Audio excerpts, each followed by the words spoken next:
Radio Biarritz, c'est l'Esprit Biarro. Portrait, sport, musique, info. Bonjour chers amis auditeurs, bonjour à toutes et bonjour à tous. Bienvenue sur Radio Biarritz, la plus locale des web radios libres. Les élections municipales sont un moment démocratique important. Elles n'ont lieu que tous les 6 ans et engagent très concrètement la vie quotidienne des habitants. Et ce, pour pas mal de temps quand même, parce qu'il y a des décisions qu'on appelle irréversibles, qui engagent bien au-delà du mandat. Les élections auront lieu les 15 et 22 mars 2026.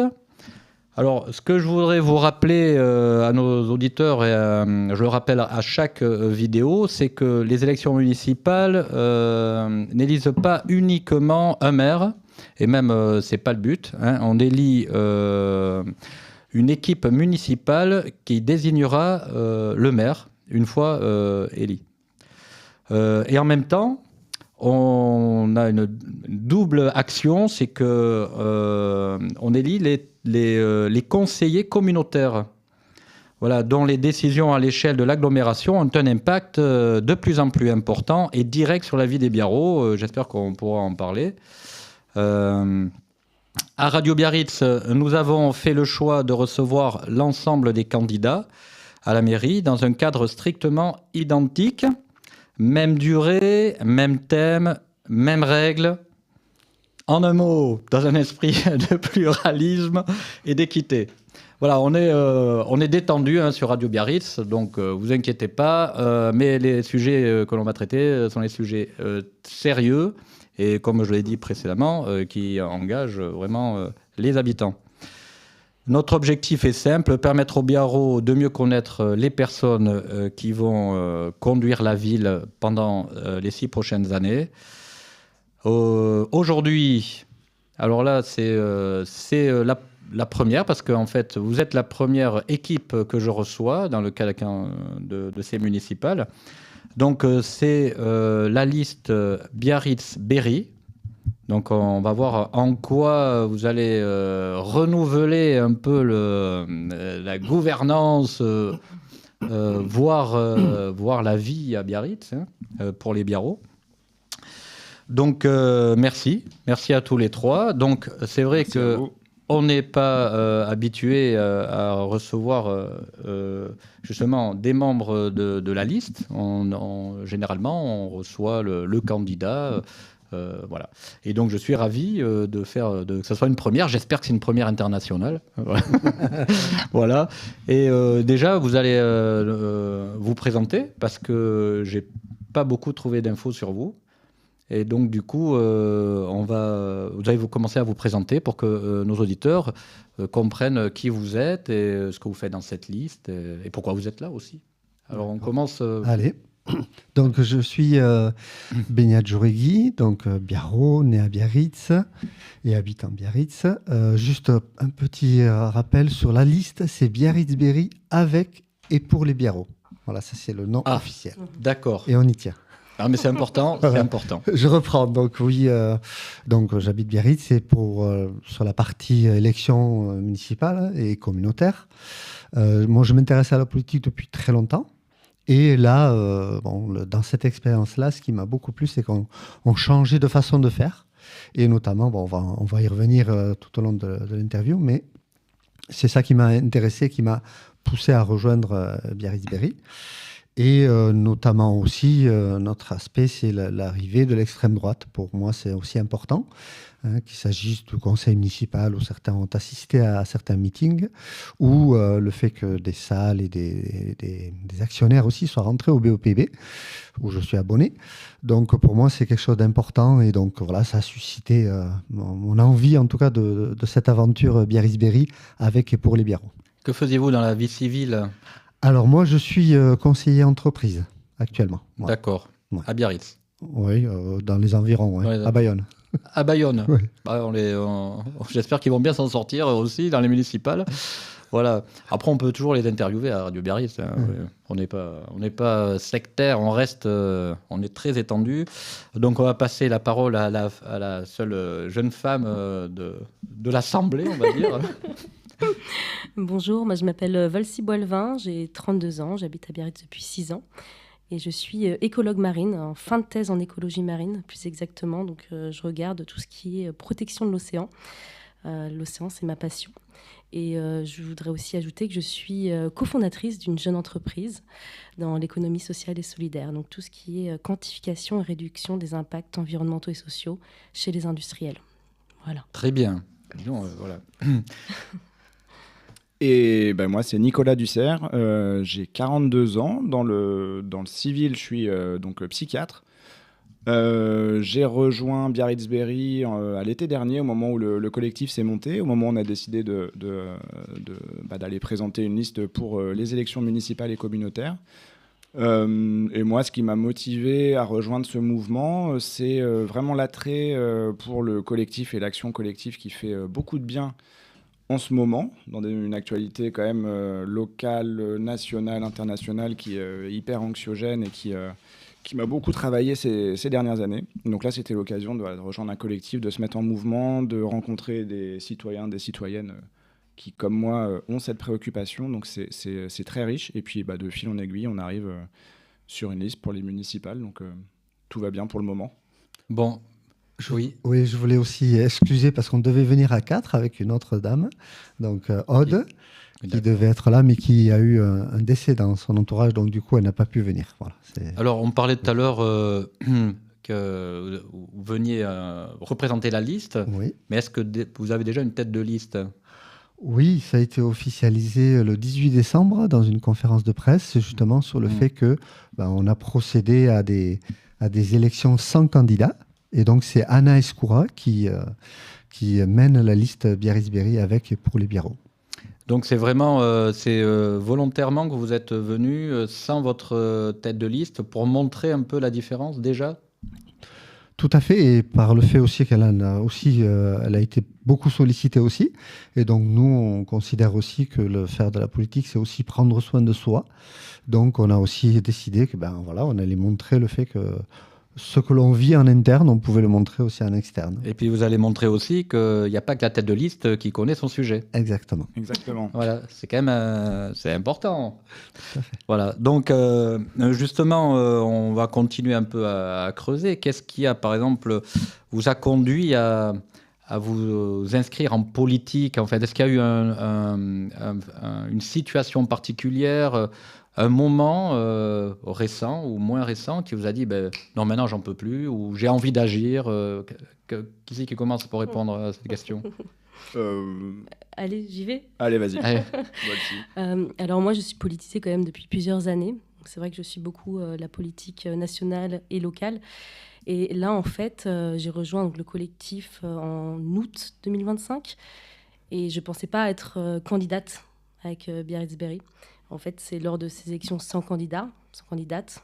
Enfin, voilà, c'est un processus qui est maintenant assez référencé, que j'ai été désignée colistière. Et donc moi, ce qui m'a plu justement, c'est cet esprit collectif, c'est cette gouvernance partagée, c'est vraiment inclure toutes les citoyennes et tous les citoyens dans la politique locale et de faire en sorte qu'on agit en fait pour la ville et ce n'est pas l'inverse, c'est pas la ville qui doit nous apporter quelque chose. Et donc voilà, je me suis retrouvée en fait dans cette grande famille et ça m'a beaucoup plu. Ça continue à me plaire.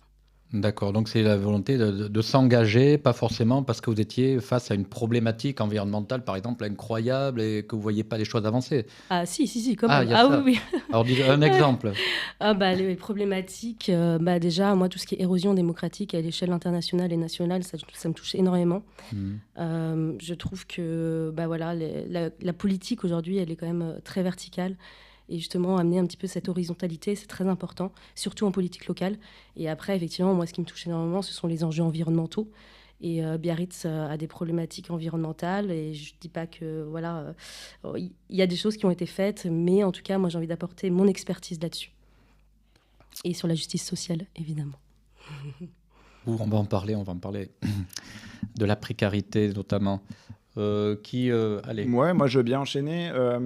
Moi, s'il y a un moment quand même où moi j'ai basculé, c'est-à-dire d'une forme d'engagement plus personnel dans ma vie de tous les jours, quotidienne, de père de famille, etc., un engagement politique visible, parce que c'est un peu ça aussi, s'engager, c'est aussi s'exposer, en fait, c'est arriver devant les gens et dire, bah, moi, je défends ça, et c'est pas facile, parce qu'en fait, voilà, on peut se prendre aussi des trucs en retour qui sont pas toujours évidents à gérer.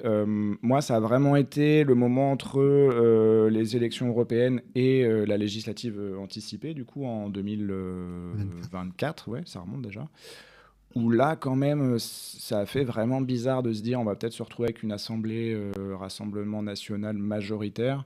Je pense que pour beaucoup de gens, ça a été quand même un vrai électrochoc. Moi, c'est le premier moment, en tout cas, où je suis vraiment descendu dans la rue pour aller voir des gens, leur dire mais il faut voter, il faut faire quelque chose. On a le nouveau Front populaire, on a Peyo Dufaux, etc. Enfin, c'est à ce moment-là, moi, où j'ai basculé. Puis après, du coup, Biarritz-Berry, c'est arrivé un petit peu en suivant. Et voilà, j'ai continué là-dedans. Donc le Rassemblement national, donc un groupe politique pour vous, c'est ce qui a déclenché votre action politique, c'est dire j'ai pas envie que ce groupe vienne au pouvoir. Ouais, alors oui, alors c'est plus non mais c'est ça, mais c'est plus compliqué dans le sens où ce qui m'a toujours motivé moi depuis on va dire une grosse dizaine d'années, c'est comment on fait collectivement pour changer nos modes de vie, parce que c'est la période qu'on vit actuellement avec les bouleversements climatiques et écologiques, parce que c'est pas facile, ça demande quand même de prendre des décisions qui sont pas faciles. Et le moment où je me suis dit, et là en plus on va se taper le RN, qui c'est quand même les plus climato-sceptiques et ceux qui font de la politique en appuyant sur la xénophobie, c'est-à-dire plutôt que de trouver des solutions, de montrer des boucs émissaires, là je me suis dit c'est vraiment foutu s'il passe, quoi. Donc moi j'ai des gamins, j'ai pas envie que mes gamins ils connaissent des choses terribles. Donc, c'est pas tellement uniquement contre le RN, c'est aussi en me disant, si on veut amener des solutions et vraiment être partie prenante là-dedans, c'est maintenant qu'il faut y aller, parce que si on se bouge pas et qu'on leur donne les clés, on ne sait pas quand on les récupère et on ne sait pas dans quel état après on récupère notre environnement, tout l'écosystème dans lequel on vit. Et ça engage, comme vous le disiez en intro, ça engage après sur des générations. Donc, c'est pas que contre le RN, c'est pas que un truc de dire... on veut pas d'eux, parce qu'il y a quand même du fond derrière dans l'engagement, et c'est quand même ce fond-là qu'il faut mettre, je pense, sur la table en premier lieu. Ok, Beñat.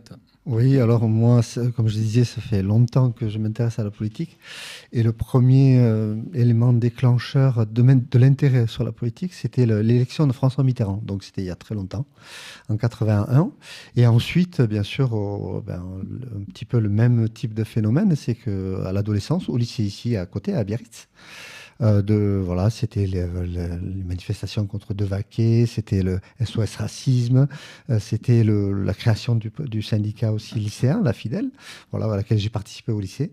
Donc ça a été des années très militantes. Et donc voilà, c'est parti de là. Et là, comme j'ai expliqué tout à l'heure, j'ai poursuivi naturellement pour moi dans Biarritz-Berry, puisque ça permettait justement d'agir collectivement et d'essayer d'apporter notre pierre, parce que je pense qu'on a, et les uns et les autres, des compétences que l'on peut mettre au service de l'intérêt général. D'accord, donc un vrai projet, en tout cas un vrai projet de société que vous partagez dans votre collectif. Et voilà. Bon, très bien, merci. Alors je sais pas, donc on sait, oui, que c'est pas vous qui irez dans le grand bureau du maire, hein, aujourd'hui occupé par Madame Maïder Arostegui. Alors, il y a une grande fenêtre, je ne sais pas si vous voyez, et derrière cette fenêtre, il y a 3 drapeaux.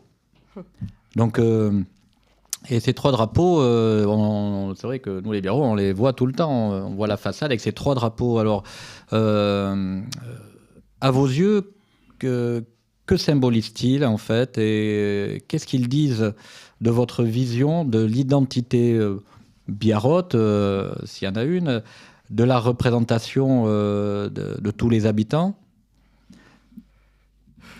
Qu'est-ce que ça représente pour vous? Alors, moi, les 3 drapeaux. Je vais commencer d'abord par l'Icourigna, qui est le plus local des emblèmes. C'est notre identité. Voilà, ça, moi, je le vis comme ça. Donc, Biarritz fait partie d'Iparralde, fait partie des 7 provinces du Pays Basque. Et cette identité-là, moi, je trouve qu'elle est porteuse d'une certaine stabilité, d'une certaine... on sait d'où on vient, on sait qui on est, on va dire. Et ce drapeau, c'est aussi le fait que, comme on le partage justement avec Ego Aldé, il y a aussi cette dimension d'innovation, de société aussi qui avance avec son temps et qui, en se regroupant, puisque je travaille beaucoup sur des projets transfrontaliers, permet justement d'unir des forces et d'être visible au niveau européen. Pour la partie du drapeau français, pour moi, c'est beaucoup cette époque-là du siècle des Lumières, enfin vraiment cette dimension-là, et aussi la langue française, qui pour moi aussi, puisque je parle 4 langues, c'est pour moi la plus compliquée, je trouve, à apprendre, et c'est celle qui a le plus de nuances aussi.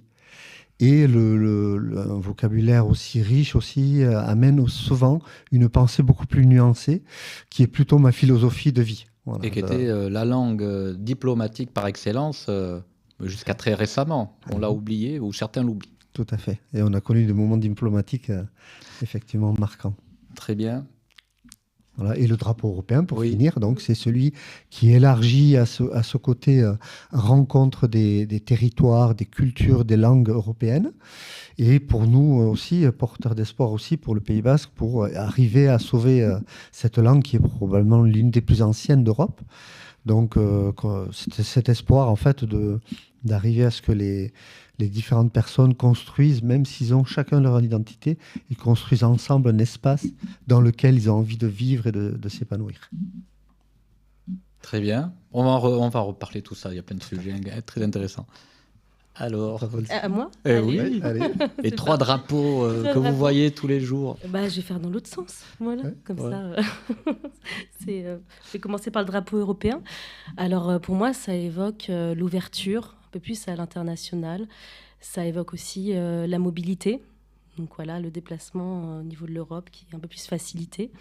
Ça m'évoque aussi un cadre légal qui peut être partagé, plus ou moins contraignant. Voilà, donc avec cette approche un peu plus descendante, encore une fois. Et je vais passer au drapeau français. Pour moi, le drapeau français, c'est la citoyenneté. Ce sont les services publics. C'est aussi un socle commun en termes de droit. Voilà, c'est une identité. Et maintenant, le drapeau basque, là, c'est une identité encore... peut-être c'est une identité plus forte au niveau local. C'est une fierté aussi. C'est une culture partagée, une langue, une géographie commune, une histoire. Et pour moi, c'est quelque chose à mettre en avant et à préserver sur le long terme. Voilà. Très bien.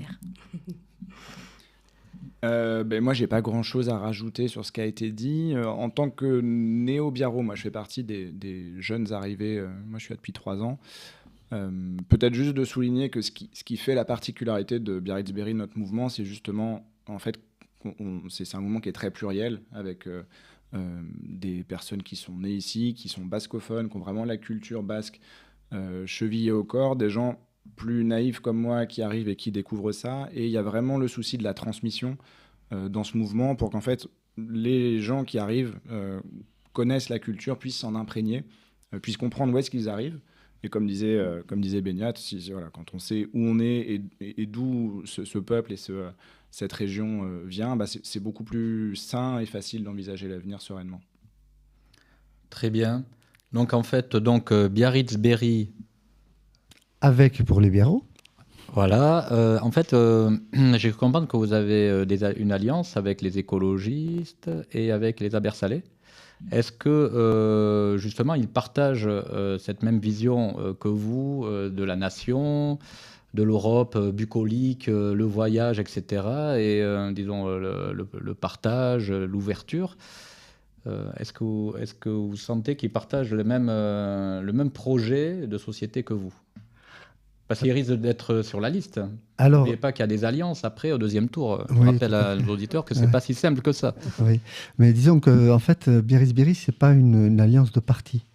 Ce sont vraiment des individus qui sont venus à titre individuel et qui ont envie de cette façon de représenter Biarritz, dans sa diversité, sa pluralité, mais en ne s'effaçant pas non plus. Donc il faut trouver cet équilibre entre les personnes et c'est ce qui nous plaît dans ce projet de Biarritz-Berry. Donc c'est vraiment la condition, vous dites en gros chacun met son parti de côté pour partager un projet, parce qu'il y a des nuances dans tous les partis, on le sait. Ouais. Donc là vous avez une sensibilité que vous partagez avec ces partis. Ok, autre chose ouais. Non, c'est ok. Effectivement, c'est okay de bien préciser que c'est pas un projet d'un ou de plusieurs partis politiques. Si on a des soutiens, tant mieux. Mais voilà. Donc on comprend, d'après ce que vous dites, que en fait, ces 3 drapeaux vous inspirent dans un projet de société. On pourrait en parler longtemps.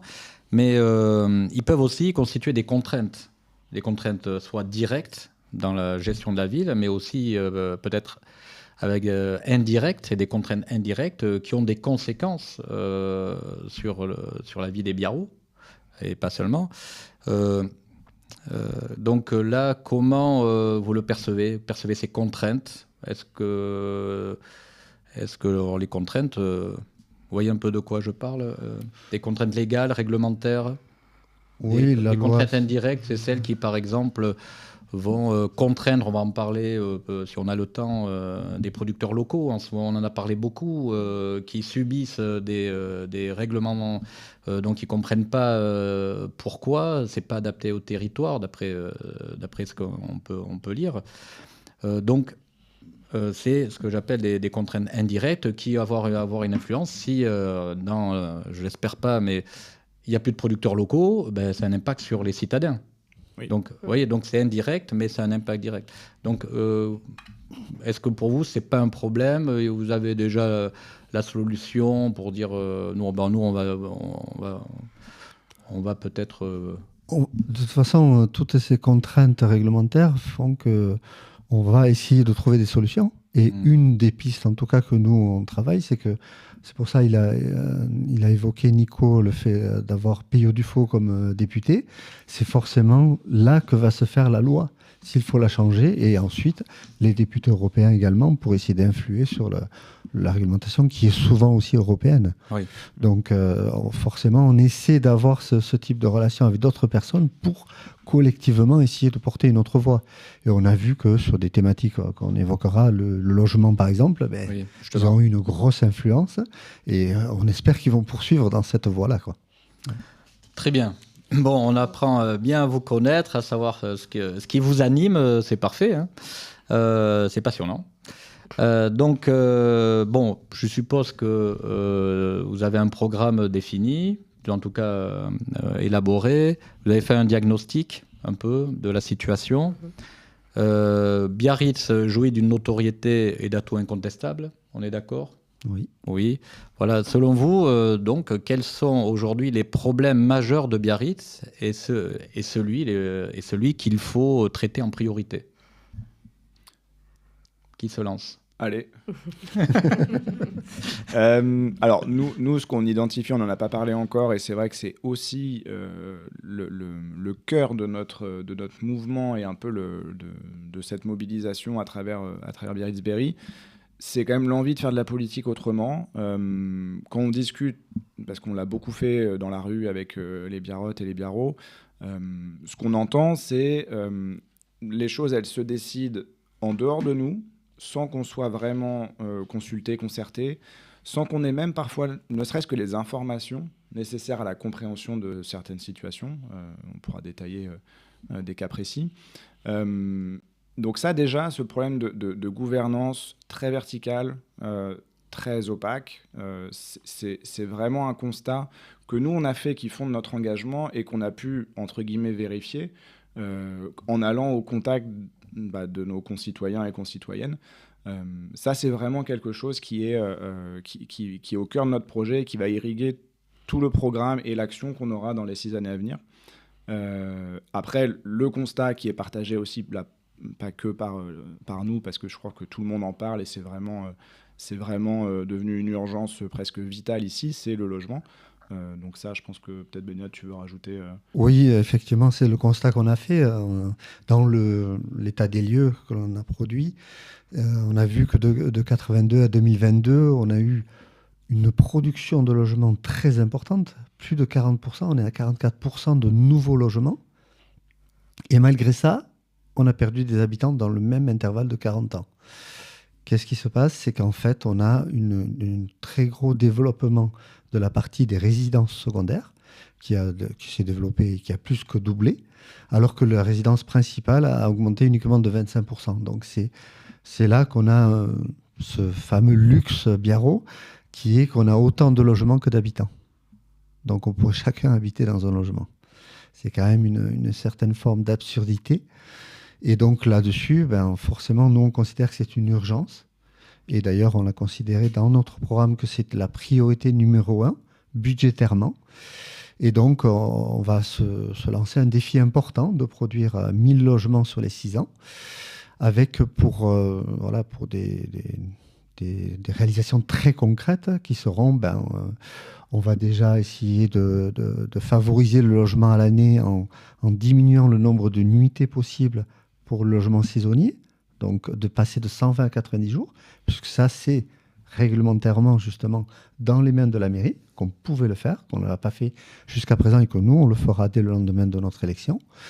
Le deuxième aspect, c'est également il y a des possibilités de dire qu'à Biarritz, vu le taux qui est à peu près à 41-42% de résidences secondaires, on peut dire que dans les quartiers, il y a une priorité au logement principal et donc on étend ce qu'on appelle la servitude de résidence principale à l'ensemble de la ville, ce qui n'est pas le cas actuellement.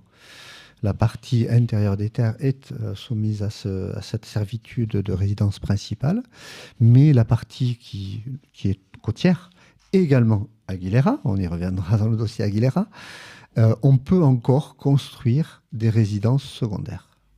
Je pense qu'on en a assez et je pense qu'il faut, dès le 23 mars, arrêter et étendre donc cette servitude de résidence principale à l'ensemble de la ville.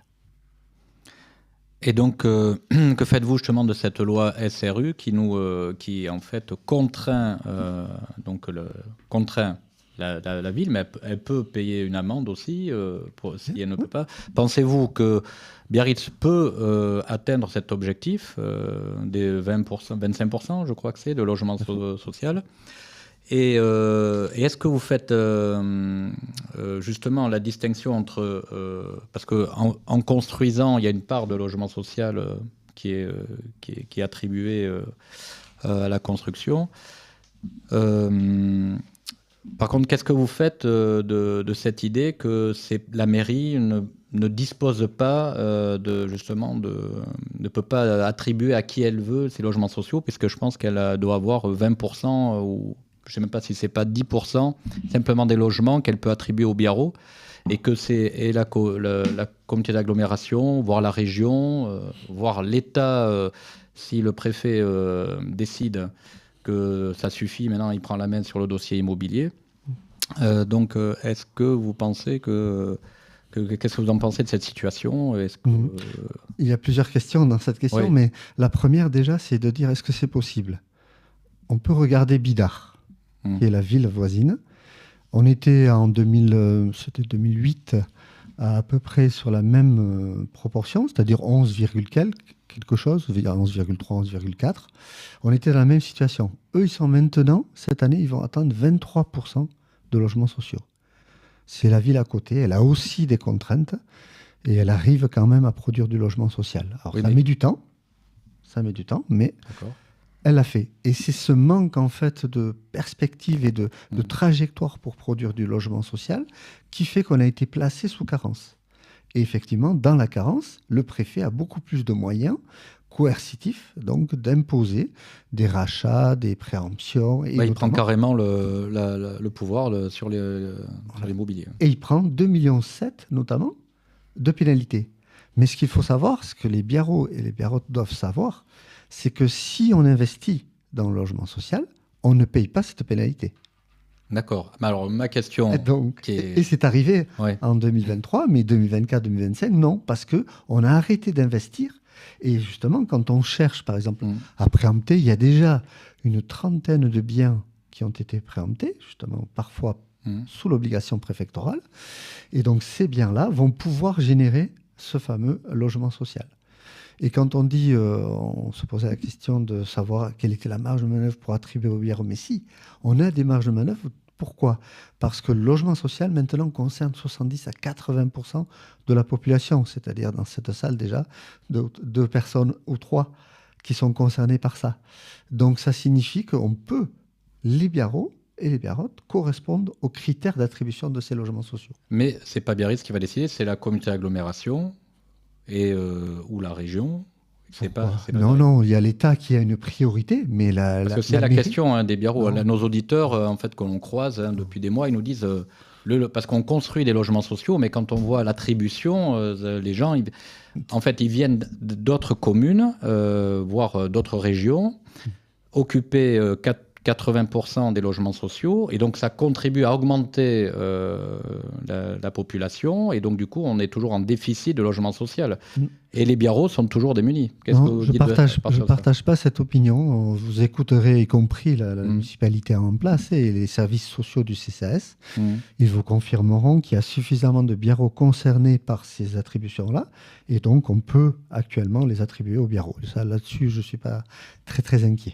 Bon, on demandera aux Biarros. Après, il faut savoir qu'il y a plusieurs modalités aussi. C'est-à-dire qu'il n'y a pas que le logement social, il y a également le BRS, qui est une autre façon aussi de faire en sorte que les Biarros ne soient pas obligés de partir. Et donc ce BRS, ce bail réel solidaire, permet justement de garder la main déjà sur le foncier, parce que le foncier est loué en fait par ceux qui vont décider d'acheter le droit d'habiter dans ce logement, dans cette maison, etc. Et cette formule-là, qui a eu du mal à démarrer, mais qu'on avait suivi, nous, enfin, à titre personnel et militant, depuis le début, on a vu que petit à petit, les élus se sont emparés de ça, et maintenant, je pense que la quasi-totalité d'accession à la propriété se fait sous ce régime du bail réel solidaire, qui permet justement déjà de faire une offre accessible, abordable, aux Biarros et aux Biarrotes.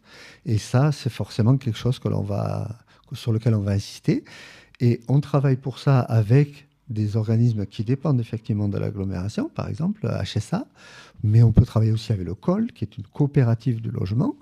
Et ces organismes-là, si vous les accompagnez financièrement, pour arriver à boucler le budget de tel ou tel projet, ce sont ces fameuses sommes qui viennent en déduction de ce que le préfet va nous prélever. Donc, si on investit assez, et c'est ça, quand on écrit, nous, Biarritz-Berry, avec pour les Biarros, que le logement, c'est la priorité numéro 1 budgétaire, c'est ça qu'on veut dire. C'est qu'on va investir à la hauteur du défi qui nous est proposé.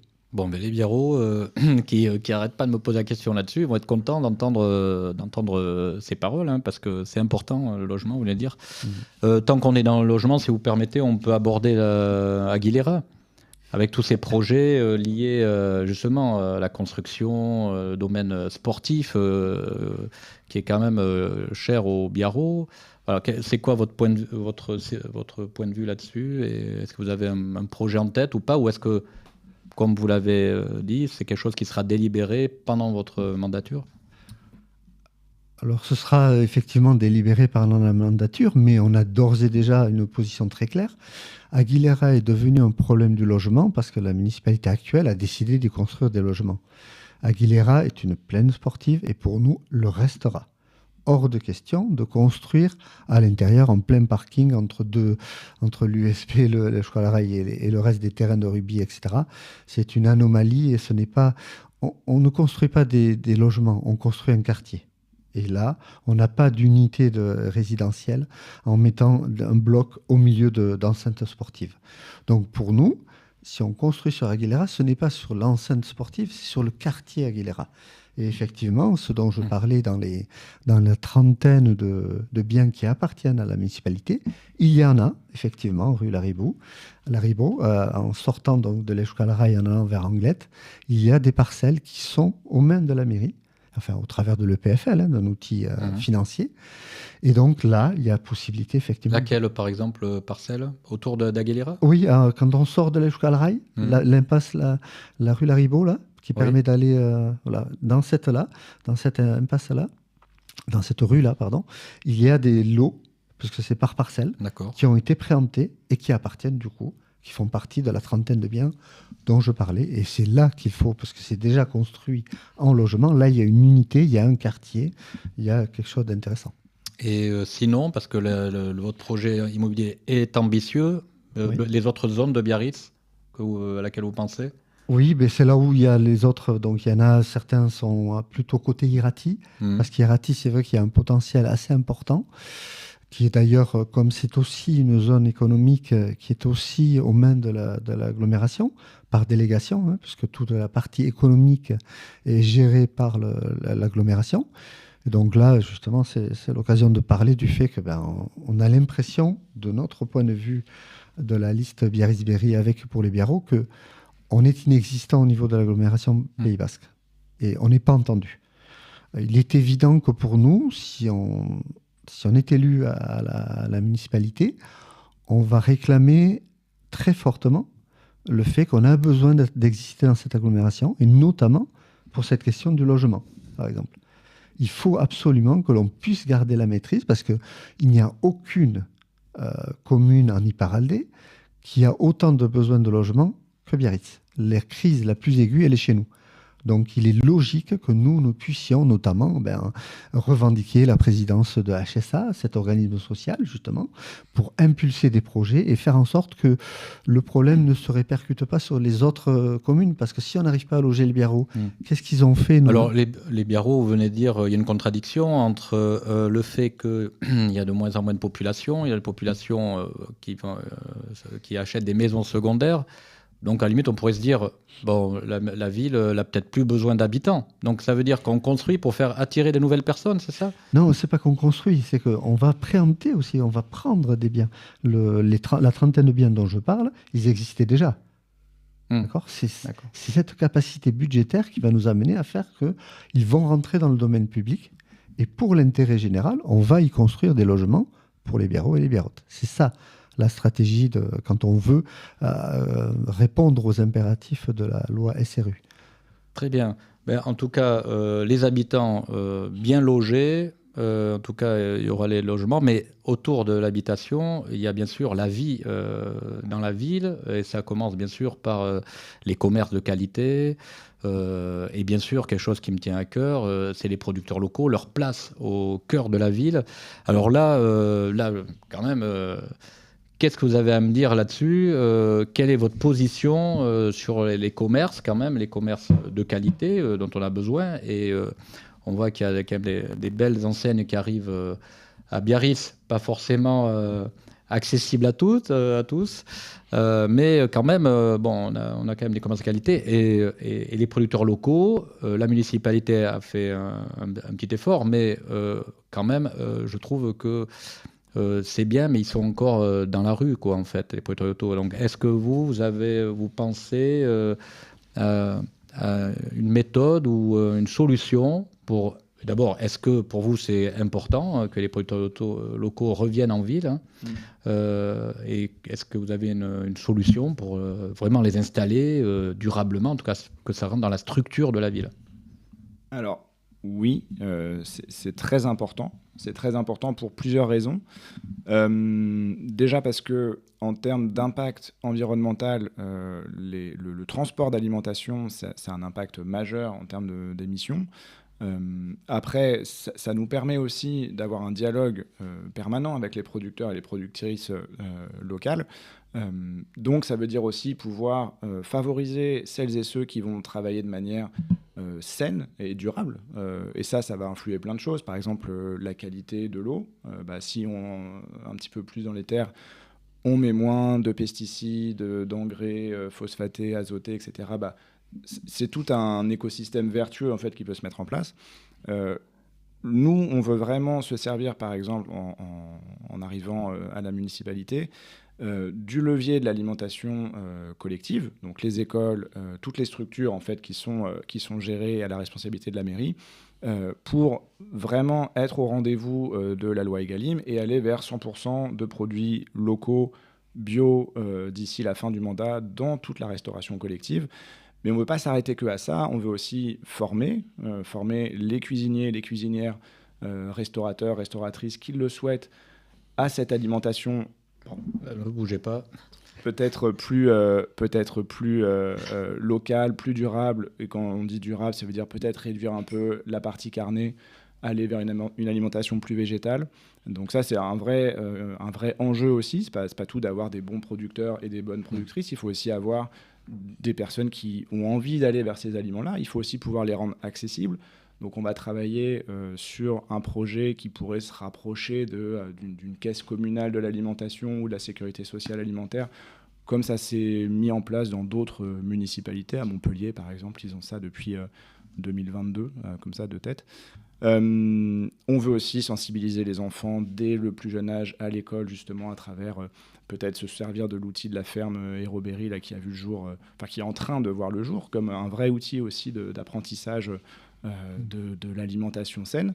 Donc c'est vraiment pour nous quelque chose qui est central. Ensuite, il y a aussi la question donc, des commerces. Comment on fait de la place. Il y a des marchés de producteurs qui sont déjà là dans la ville. Donc c'est aussi de faciliter l'accès à ces marchés aux producteurs, aux productrices. Ça peut être par des facilités aussi de stationnement, une meilleure signalétique pour les mettre en valeur. Il y a beaucoup de choses à faire en fait au niveau de l'alimentation. Et des producteurs locaux, et ça fait vraiment partie, c'est pas un truc, c'est pas juste pour faire plaisir aux gens qui aiment bien manger, c'est vraiment un enjeu de justice sociale fort. Il faut que tout le monde ait accès à une alimentation saine, parce que c'est un enjeu de santé publique, et c'est aussi un levier écologique majeur, parce que si on arrive à développer une autonomie alimentaire, alors le terme est peut-être un peu ambitieux, mais en tout cas, si on arrive à l'échelle d'un territoire donné à aller vers cette autonomie, en fait, on sera serein, quels que soient un petit peu les aléas à venir, parce qu'on aura vraiment ça pour nous.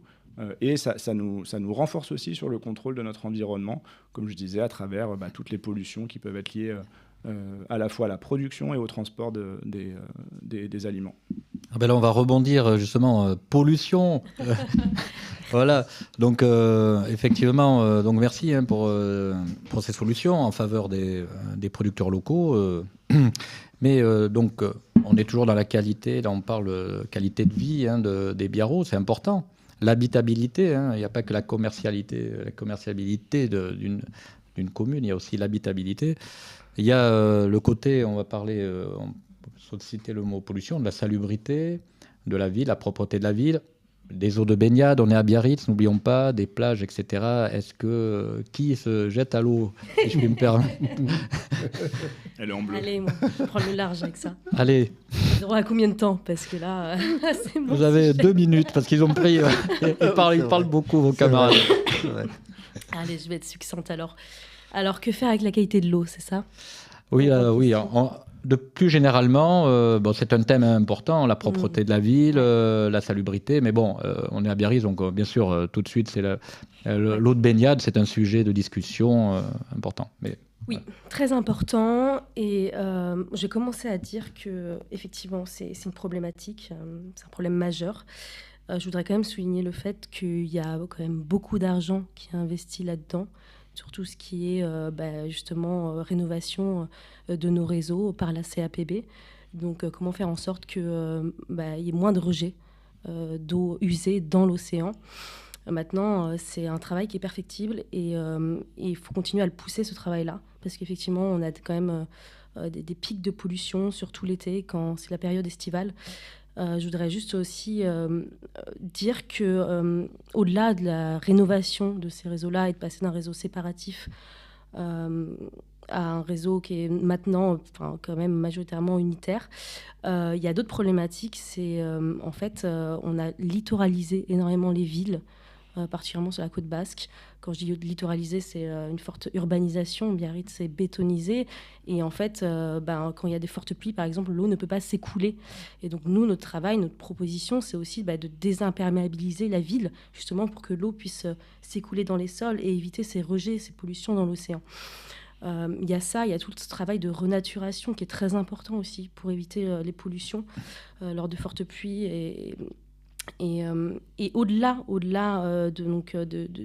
c'est surtout des problèmes bactériologiques quand on parle de ces fortes pluies qui polluent l'océan, mais il y a aussi d'autres problématiques. Je pense aux physalies, je pense aussi à l'algue toxique qui est Ostropsis. On a de l'eutrophisation sur nos côtes. le Liga qui a un impact majeur sur les pêcheurs. Donc voilà, il y a d'autres problématiques et nous, notre rôle, c'est aussi d'avoir cette vue d'ensemble sur ces problématiques-là et de pouvoir agir sur voilà, quelque chose de cohérent en impliquant tous les citoyens. Donc on a une proposition, là, c'est de créer un Parlement de la mer à Biarritz, justement pour mettre tous les acteurs du territoire ensemble, de faire participer les associations, les citoyens, les élus, les collectivités territoriales pour mettre en place justement des actions qui puissent aider à répondre à ces grandes problématiques. Et les communes interfrontalières aussi? Oui. Parce que l'océan est commun. L'océan n'a pas de frontières. Il y a des courants, il n'y a pas de frontières. Enfin, on a posé des frontières sur l'océan, mais normalement, l'océan n'a pas de frontières. Donc vous ferez intervenir les Biarros, mais aussi les autres communes, peut-être? Ah oui. L'objectif à long terme, effectivement, c'est de faire, de mettre tout ce territoire en présence. Ouais. Des scientifiques notamment. Et je voudrais juste rajouter quelque chose, c'est que on est fortement impacté par les changements climatiques et maintenant, faut aussi s'adapter, il faut aussi trouver des solutions face au changement climatique qui va faire que on va être de plus en plus sujet à ce genre de problème. Voilà. D'accord, très bien. En tout cas, une grande spécialiste dans votre équipe. Vous pensez être écoutée? J'espère. En fait, moi, je suis contente que vous nous posiez cette question-là, parce que parfois, elle est un petit peu oubliée des débats. La question de... en fait, toutes les listes, en fait, tous les candidats se préoccupent de ce sujet. Hein. Il y a eu des... Tiens, justement, qu'est-ce que vous faites du constat du maire en place parce qu'il a quand même agi un peu là-dessus. Il a fait des travaux, justement, sur la perméabilisation des sols. Qu'est-ce que vous en pensez ? Je peux laisser aussi les autres répondre, mais moi, je pense qu'il y a des actions qui ont été faites et des bonnes actions, et en fait, il faut juste continuer à les pousser, ces actions-là. Moi, je ne suis pas dans une logique de il n'y a rien qui a été fait, au contraire, moi, je suis pour pousser tout le monde à s'emparer de ces problématiques-là. Très bien. Donc, on fait très vite, hein, parce que les sujets sont tellement vastes. Mais on parle aussi, quand on parle de la vie en ville, bien sûr, sécurité alimentaire, on vient d'en parler, la salubrité, mais il y a aussi... la sécurité à part entière, contre la délinquance, contre les nuisances. Donc là, est-ce que la municipalité actuelle a quand même développé pas mal la sécurité, notamment avec la pose de caméras, etc. Est-ce que vous êtes dans cette mouvance aussi de sanctuariser un peu la ville, de sécuriser pour que les habitants et les personnes de passage se sentent en sécurité, ou votre constat dit mais non, on est une ville où il fait bon vivre, pour l'instant il n'y a pas besoin de faire tout ça, c'est trop. Qu'est-ce que vous en pensez ? On est une ville, on a la chance d'habiter dans une ville qui est effectivement une ville sécure, et je pense que ça, il faut s'en féliciter, parce que c'est très précieux pour la qualité de vie. Il est hors de question de revenir là-dessus. Nous, ce qu'on dit, c'est que la ville était déjà sûre il y a 6 ans. Il y a eu des investissements supplémentaires qui ont été faits avec la vidéosurveillance, 200 caméras qui ont été déployées dans la ville et un centre de surveillance dédié. Les effectifs de la police municipale qui ont été augmentés, les policiers municipaux qui maintenant sont armés. Donc la ville qui était sûre l'est toujours. Néanmoins, quand on discute dans la rue avec les gens, ce qui remonte surtout, c'est quand même, non pas l'insécurité, mais plutôt... les incivilités du quotidien, donc les nuisances sonores, les problèmes liés on va dire, au partage de l'espace urbain au niveau des mobilités, et l'impression qu'en fait là-dessus, beaucoup d'habitants, alors notamment dans le centre, on pourrait avoir l'image des habitants du centre comme étant je sais pas, peut-être les plus favorisés de Biarritz, en fait, ils se sentent beaucoup abandonnés, délaissés, notamment face aux incivilités, aux problèmes de nuisances sonores liées aux terrasses, à la restauration, à cette ville qui est devenue un peu dans le centre une sorte de grand centre commercial comme ça à ciel ouvert. Donc nous, on veut mettre le paquet en fait sur la présence des effectifs déjà en place sur le terrain, une présence beaucoup plus police de proximité du quotidien. C'est pas juste des mots, c'est aussi de former en fait les agents à ça, parce qu'il y a des vraies compétences à avoir, à développer pour de la médiation, de la prévention. Donc nous, on veut vraiment former tous les agents de la police municipale à des techniques de médiation, à ce qu'on appelle aussi les premiers secours en santé mentale, c'est-à-dire quand vous êtes face à une situation de crise, il faut savoir réagir avec certaines techniques, ça s'apprend. Donc on veut vraiment remettre les agents dans la rue le plus possible, et notamment dans les moments les plus sensibles, à la sortie des bars, à la sortie des boîtes de nuit. Faire beaucoup de dialogue aussi avec les restaurateurs, avec les gérants de ces établissements, pour que, bon an, mal an, on trouve quand même une sorte d'apaisement, notamment dans le centre-ville. Ça, c'est quelque chose de très important, parce que c'est une vraie perte de qualité de vie pour les habitants de ces quartiers. Et donc, du coup, effectivement, former davantage les policiers, consolider un peu l'action de les armer, etc. Mais ne pensez-vous pas aussi que plus on accueille de personnes étrangères à la culture, on parlait de basque, la culture biarrote, parce que la politique, tout est lié en fait aussi. Sécurité, c'est les nouvelles personnes. Je ne pense pas que les gens que je connais depuis que je suis né soient ultra bien. Donc c'est toujours des gens qu'on ne connaît pas, qui, en tout cas, jamais les gens à côté de chez soi, qui font des nuisances ou qui agressent, etc. Alors, ne pensez pas que c'est... en fait, on ne sait sans fin. En fait, plus on accueillera des personnes en construisant des habitations, et plus il va falloir renforcer la sécurité, former les policiers pour qu'ils apprennent aux gens à bien se tenir dans notre région. Je ne suis pas sûr que ce soit... Qu'est-ce que vous en pensez de cette parenthèse? Je ne suis pas sûr que ce soit que les gens extérieurs qui amènent des nuisances. Quand on va faire la fête, et les uns et les autres, on produit des nuisances sonores. C'est plutôt la compatibilité entre les différents usages de la ville. Ce qu'il faut noter, c'est que nous, dans notre programme, on veut faire... Alors d'abord, je laisserai Nico développer sur le maire de nuit, mais il y a aussi la notion de Bildsar. On va en parler après. Bildsar dans les quartiers, des Bildsar notamment qui seront décisionnels, c'est-à-dire qu'on va demander aux gens de participer à des instances de concertation entre eux pour réfléchir à comment ils voient l'évolution de leur quartier. Dans le cadre des conseils de quartier, par exemple. Mais sous la forme de Bildsar. Bildsar, ça renvoie à un terme basque qui était justement le fait que le village se gérait à travers les représentants de la ferme en question pour gérer le village. D'ailleurs, je rappelle ça reste dans le village, au Pays Basque, attention. Mais un quartier, c'est un village. Un quartier, c'est un village. On aime bien se connaître, et justement, ça participe à ce lien social que l'on veut surtout créer, qui permet de dialoguer justement entre celui qui a une activité, celui qui dort là, celui qui travaille là, etc. Ce dialogue-là, il peut se faire au travers de cette instance. Et je rappellerai juste que le Bildsar, notamment à l'époque, déjà avant la Révolution française, permettait aux femmes d'être représentées dans ces instances. Formidable. Donc on va vite, excusez-nous, parce qu'on arrive au terme. Il me reste encore deux grosses questions. La solidarité, la précarité, voilà, la cohésion sociale, le handicap.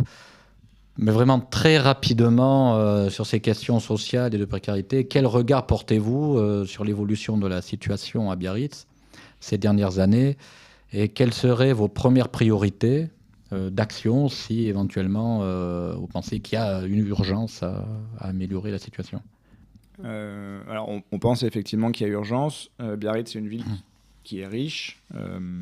Et on a un taux de personnes sous le seuil de pauvreté qui est dans la moyenne nationale. On a 13% de Biarros sous le seuil de pauvreté. Nous, l'engagement fort qu'on prend, pour vraiment condenser le propos, déjà, c'est de compenser en fait la perte de dotation du CCAS, puisque le département s'est en partie désengagé du financement du CCAS. Donc de porter, nous, la subvention de la mairie à 2 millions d'euros par an. Là, je crois qu'elle est à 1,5 ou 1,6. Pour permettre déjà au CCAS, ne serait-ce que de maintenir ses missions, là où ils sont en fonctionnement dégradé depuis quelques temps. Ça, c'est très important. Et globalement, nous, on veut vraiment s'appuyer sur les acteurs associatifs qui travaillent bien, leur donner les moyens de travailler, coordonner, avoir une action de coordination aussi à travers des assises annuelles des acteurs et des actrices du milieu associatif dans les solidarités. Et globalement, Volsi, elle parlait de justice sociale. Je pense que tout notre mandat sera quand même dédié à la justice sociale. C'est-à-dire que toutes nos mesures doivent répondre aux impératifs de justice sociale, parce que on ne peut pas s'adapter aux changements qui sont devant nous si on ne prend pas en compte vraiment de manière prioritaire la question de la justice sociale. C'est pas de l'argent perdu, c'est pas de l'assistanat ou je ne sais quoi, c'est vraiment important pour tout le monde. Une société qui prend en charge cette question des injustices, c'est une société qui va mieux, même pour les plus riches. Donc c'est vraiment très important de prendre ça en compte. Très bien, merci d'avoir été court, parce que c'est un sujet qui me préoccupe aussi, notamment les malvoyants. Aux dernières municipales, j'avais réuni les associations des malvoyants pour faire une lettre justement aux candidats. Et donc, on avait fait un très, très beau travail. Voilà, donc on va terminer. Oui, oui, je voulais rajouter, puisque vous parlez des malvoyants, que notre programme sera lu, donc audible, pour ceux qui souhaitent. Bravo. Voilà. Donc on fait. C'est bien de le préciser. C'est en train, puisqu'on va le présenter officiellement là, et donc il y aura une version audio. Bon, dernière minute, attention, là on va voir la photo finale qui a remporté cette course effrénée. Donc on va parler justement, on va un peu tout mettre dans la même question. Vous avez parlé du maire nocturne. J'aimerais qu'on parle de gouvernance, votre spécificité. C'est important que nos auditeurs sachent comment vous allez gouverner. Vous avez un peu parlé rapidement un peu de comment vous pensiez faire. Et puis, pour terminer, j'aimerais savoir, il y a les fameux 100 jours. Voilà, qu'est-ce que vous allez mettre en place en priorité et quelle est la première action que vous allez faire pour marquer votre marque Biarritz-Berry, qui se lance dans le sprint final. Vous pouvez le faire à plusieurs, hein. Allez-y. Allez. Alors la gouvernance, là c'est vrai qu'il faudrait presque une heure de plus pour déployer tout ça. Comme on l'a dit au début, c'est vraiment le cœur du projet. Nous, on veut une équipe municipale qui est dédiée à la démocratie participative et collaborative. On veut une assemblée citoyenne de citoyens tirés au sort qui, chaque année, aura un grand thème à traiter sur le modèle des conventions citoyennes. Beñat a parlé des BILSAR, c'est-à-dire des conseils de quartier qui soient décisionnels, c'est-à-dire que là aussi, avec des gens qui sont tirés au sort, c'est important que ce ne soit pas squatté tout le temps par les mêmes. Donc voilà, des conseils de quartier qui peuvent avoir leur mot à dire sur les aménagements de voirie, sur les investissements qu'ils veulent voir dans les commerces dans leur quartier. Surtout une gestion transparente avec les citoyens, des consultations citoyennes sur les sujets importants, l'hôtel du Palais, Aguilera, etc. C'est vraiment, nous, on veut remettre la démocratie au cœur de la vie des Biarros. On compte sur les Biarros et les Biarrotes pour s'en emparer aussi, parce que c'est un vrai engagement. Même pour les décisions dites irréversibles, c'est-à-dire quand, par exemple, une décision qui engage sur 20, 30 ans, 50 ans, 100 ans les Biarros. Mais encore plus. Encore plus. Ce qu'on veut casser, c'est... Donc vous remettez comment on appelle ça, le mot m'échappe, alors que le vote... le référendum d'initiative populaire. Le référendum d'initiative populaire, vous mettez ça en place ? Alors, ça, on n'a pas prévu de le mettre en place, et je ne sais même pas si c'est faisable à l'échelle d'une commune. Si, oui, c'est faisable. Nous, on étudiera cette question-là. Nous, ce qu'on veut, c'est en tout cas vraiment que chacun et chacune à Biarritz se sente concerné par les décisions de la ville. Et ça peut prendre plein de formes différentes, mais surtout une vraie montée en compétence sur les sujets, c'est-à-dire un partage d'informations et l'élaboration collective de décisions. Et encore plus, si elles engagent la ville sur 50 ans, ça ne peut pas se faire sans l'appui des citoyens. Donc transparence, participation des habitants et puis quand même des règles d'urbanisation qui vont permettre une habitabilité fluide, efficace, et on sera tous en bonne santé et en sécurité grâce à vous.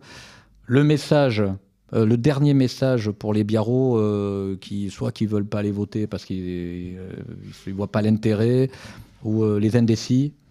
Je pense qu'on a pas mal développé le fait qu'on voulait justement qu'ils prennent la parole au travers de l'élection. Donc, on dit choisissez-vous, élisez-nous. Mais l'idée, c'est vraiment aussi un autre aspect à évoquer pour les Euskalduns aussi, c'est de dire que forcément dans notre projet, l'Euskara aura toute sa place, et notamment dans les 100 premiers jours, parce qu'on en parlait, il y aura forcément la nomination d'un élu qui sera Euskaldun, donc qui maîtrise la langue basque pour gérer la partie du plan Euskara qu'on a prévu. Très bien, merci beaucoup. Voilà, on termine. Voilà, merci beaucoup. Ça a été riche. Hein, excusez-moi, on avait été un peu vite, mais c'est tellement riche. Biarritz est multiple et on a tous les sujets à traiter importants. Merci beaucoup. Merci à tous les auditeurs de rester fidèles à Radio Biarritz et bonne chance. Merci pour l'invitation. Merci beaucoup.